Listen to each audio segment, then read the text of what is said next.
free from the National Fire Escape Association. We'll come in, talk to 2, talk to 20. It's very simple. The concept is very simple, that these things are not supposed to be rotting. These 50, 75, 100-year-old structures are going to last forever because they were built to 100 pounds per square foot. They're not going to go anywhere. They're not going to rust like this table full of rust. Okay? They're not, but they are.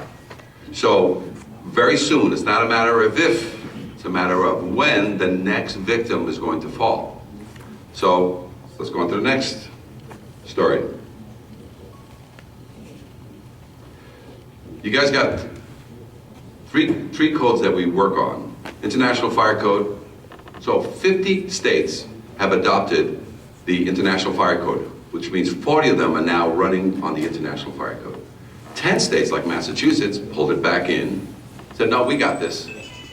So nationwide, for 100 years, from 1920 to 2020, it's an IBC controlled. But look at the codes. So right now, as of 2012, we're 10 years later. Not every state has adopted the IFC and enforced this. So it's not just Boston, it's not just Massachusetts, but you're the leaders, believe it or not, in fire escapes that the rest of the country is following.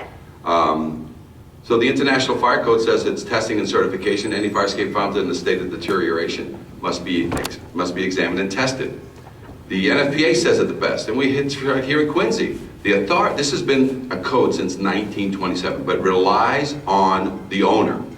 The authority having jurisdiction shall permit and approve any existing fire escape, like that one, right, that has been shown by load test or other evidence of strength. We'll talk about what other evidence of strength is. I can take that fire escape and I can change all the bolts on it and back up every weld, and this fire escape will last as long as the building. If I need to replace a railing, I can. I need to replace a tread, I can. I need to replace a stringer, I can. Every fire escape you have, the time that I've had to replace one has been about 3 to 5% nationwide. Every fire escape is repairable. There's only a few that, are not repairable, and those I can't even inspect, I can't even get on them. Okay? So that's been, the NFP life safety has been since it's only when you overlap all these codes. And then you got our building code, 1001.3, right? And it has the same 5-year rule. Here, you don't have a 5-year rule in the IBC anywhere else. So if they don't adopt it in this, so that's why in 2012, the IFC finally says, we got this because our firemen are getting hurt. There's never been an incident, to my knowledge, of a building inspector on the ground, holding a baby, holding onto a tenant. To my knowledge, I've never had, because you guys write the violations from the ground where it's nice and safe. Firemen jump on these things in the middle of the night. Tenants use these things in the middle of the night.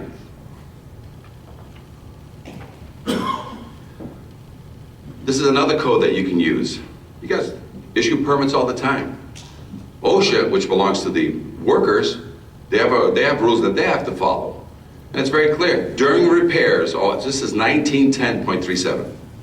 During repairs or alterations, employees must not occupy a workplace unless the exit routes required by the subpart are available and existing protections are maintained, or until alternate fire protection is furnished that provide equivalent level of safety. Fire watches, right? Or scaffolding. So you don't have to stop a project just because their fire escape's not in good order. What you have to do is you have to say, hey, put up a set of scaffolding with stairs in it if the building is empty for the workers to get out. If they're still occupied tenants in the building, then they got to put a 3-foot wide 7-11 scaffolding tower so that everybody, so OSHA already controls the work. So, but every building must have 2 means of egress during renovation. So if you're issuing a permit to anyone, this is how you start working in your city. Issue a permit. Where's your certification for your fire escape before you even start work? Oh, it's a train wreck. Okay, then put up some scaffolding and I'll issue the permit. City of Boston, like I said, you guys used to do this at the end of I've had years ago, we would get calls at the end saying, I need to close my permit. So the fire escape request should be at the front, but you want to put it on the end and not close things? Okay, put it at the end. Tonight, trouble troubling information about this fire escape that collapsed in the Fenway neighborhood. 2 people were hurt when they fell all the way to the ground. And city records show that the building's owner hasn't filed a required safety inspection certificate since the late 1980s. We asked a fire escape expert to take a look, and he says this could be just the tip of the iceberg. It was just before midnight Sunday. Some of the gratings on this fire escape on the back of 47 Hemingway Street gave way. Several people were on it. 2 of them were hurt when they crashed to the ground. I see that there's a missing bracket, a single bracket that used to be tied into the rail, and it gave way, and I believe that's why pieces of the grating fell. Cisco Meneses is the founder of the National Fire Escape Association. We asked him to look at the aftermath of the collapse. You can see where the bracket he's talking about used to be, and you can see the spot on the wall where it once was attached. He blames rust caused by a lack of maintenance. The rust is what eats the steel, and I believe, based on what I can see right now, she's rotted right at the building. Why wasn't that caught? There is no evidence the fire escape was inspected and safety certified. Right now, a lot of these fire escapes, if they're not being properly inspected and repaired, what happens is we have collapses like this. Building owners in Boston are required to have their fire escapes certified every 5 years and file that certificate with the city. But when we searched the database for Boston's Inspectional Services Department, we found no certificates on file, at least since the late 1980s. A violation a building inspector has now cited the owner for. The inspector's report orders the owner to, quoting now, provide a fire escape and fire balcony affidavit forthwith. There's more here on this other side that I can show you. Just a short walk down the alleyway, Meneses found this fire escape with holes in the brick where support brackets are anchored. There's 3, 4 supports not even tied into the building anymore. There's gaping holes this big. He says it's not uncommon for owners to skip inspections or for private inspectors to gloss over problems. Because a lot of people, they collect a fee, $200, $300 for a piece of paper. Nobody's checking. And so what happens is these are landmines ready to explode.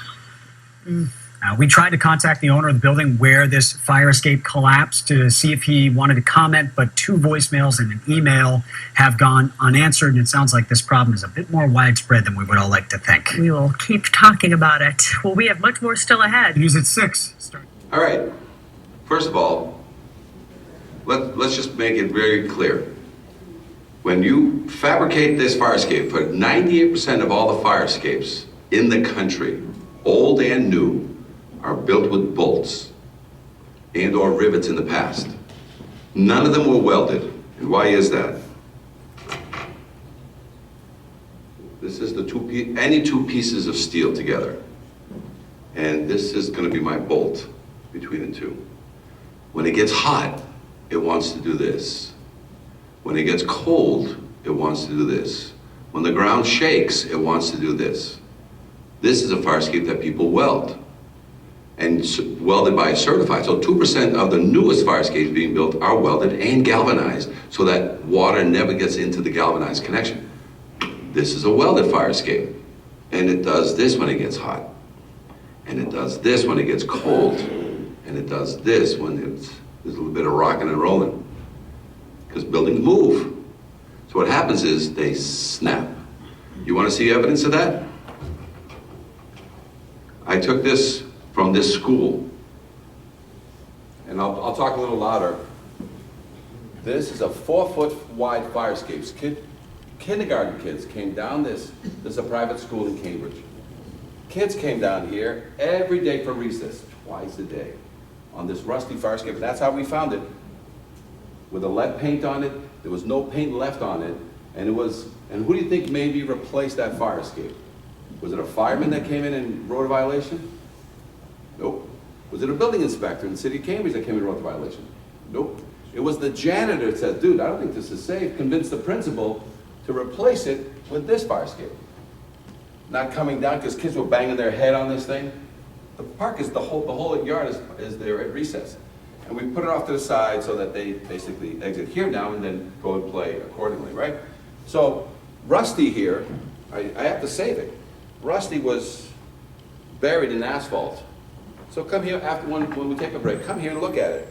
And what I did here is I created a model for you guys to see what happens when you have bolted systems that are around for 100 years. A bolt will outlast the weld. So what killed those two firemen was the weld.